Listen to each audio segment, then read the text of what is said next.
नमस्कार, आप देख रहे हैं आरटीवी न्यूज और मैं हूं आपके साथ साक्षी निर्माण।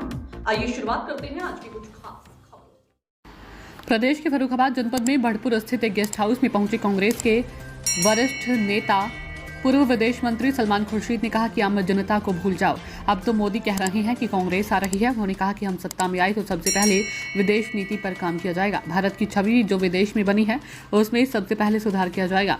पूर्व विदेश मंत्री सलमान खुर्शीद ने कहा कि कुछ मन पहले भाजपा ने 400 पार का नारा दिया था। जैसे जैसे चुनाव नजदीक आता गया, पहला दूसरा चरण बीता है। अब मोदी के स्वर बदल गए हैं।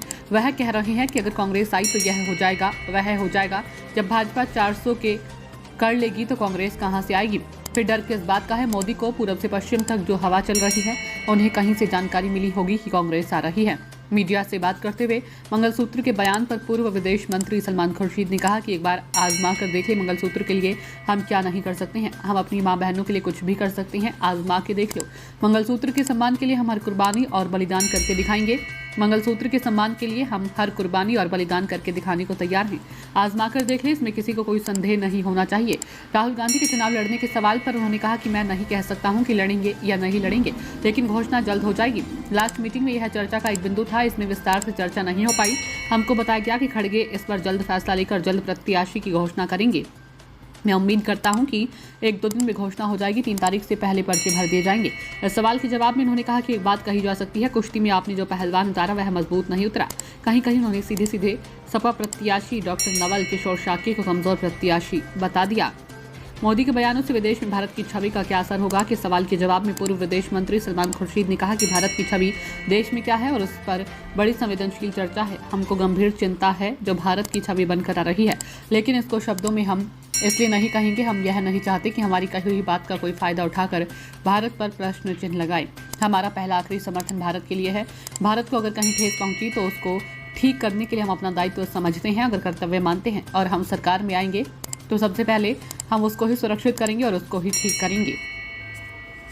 खुद के चुनाव न लड़ने के सवाल पर उन्होंने कहा कि मुझे चुनाव लड़ाया ही नहीं गया। मुझसे कहा यहाँ से चुनाव लड़ लो, वहाँ से चुनाव लड़ लो। इस पर मैंने कहा कि मैं फर्रुखाबाद का हूँ, चुनाव लड़ूंगा तो फर्रुखाबाद से नहीं लड़ूंगा तो फर्रुखाबाद से चुनाव नहीं लड़ूंगा।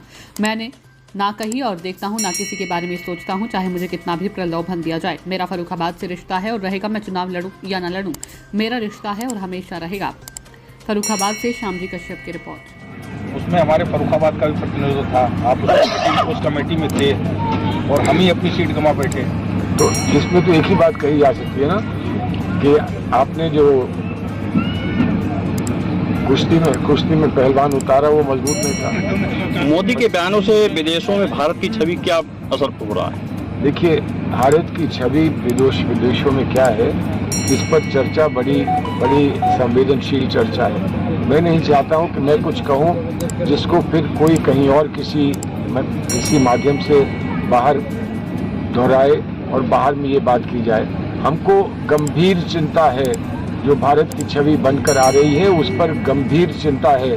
लेकिन इसको शब्दों में हम इसलिए नहीं कहेंगे कि हम ये नहीं चाहते कि हमारी कही हुई बात का कोई फायदा उठाकर भारत पर प्रश्न चिन्ह लगाए।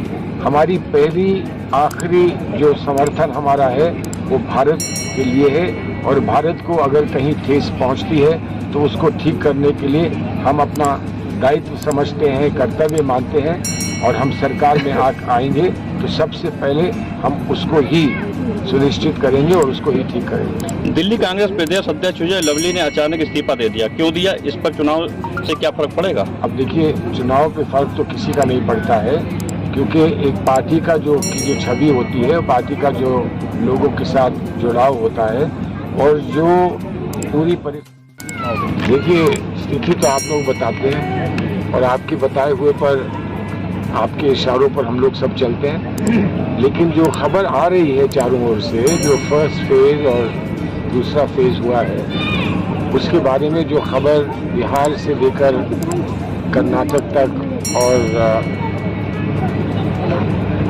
और जगह जैसे राजस्थान है, मध्य प्रदेश है और बंगाल है, असम है, सब जगह से जो हमको सूचनाएं आ रही हैं, जो हमको खबर आ रही है, वो 2 किस्म के हैं। एक ये है कि गठबंधन आगे बढ़ता जा रहा है और अच्छी तेजी दिखा रहा है। और दूसरी तरफ भारतीय जनता पार्टी कुछ पीछे होती जा रही है और उसके कदम लड़खड़ाने शुरू हो गए हैं और आपस की भी उनमें दूरियां पैदा हो गई हैं। जो खबरें आ रही हैं, जैसे गडकरी जी के यहाँ से खबर है वो गुजरात से चुनाव लड़ रहे हैं, और जगह से जो भी खबर है उसमें ये आ रहा है कि जिस तरह से एक मजबूत पार्टी इकट्ठा होकर, एकत्रित होकर, यूनाइट होकर लड़ती है, वैसे भारतीय जनता पार्टी नहीं लड़ पा रही और वो उत्साह नहीं है उनके कार्यकर्ताओं में जो पहले देखा गया था। तो बहरहाल ये तो बहुत शुरुआत की बात है, अभी 2 फेज हुए हैं सिर्फ, लेकिन हमारा उत्साहवर्धन अवश्य हुआ है। और एक अजीब बात ये हुई है कि एक तरफ भारतीय जनता पार्टी ये कह रही थी कि हमको 400 सीटें मिल रही हैं, उनको 400 सीटें मिल रही हैं, अब की बार 400 पार। लेकिन पिछले 10 दिन में जो उनके भाषण हो रहे हैं वो यही कह रहे हैं बार बार कि कांग्रेस पार्टी आ गई तो ये कर देगी, कांग्रेस पार्टी आ गई तो ये कर देगी, कांग्रेस पार्टी आ गई। जब 400 सीटों का दावा कर रहे थे तो कांग्रेस पार्टी कहां से आ जाएगी? फिलहाल की खबरों में इतना ही। आप देखते रहिए RTV न्यूज।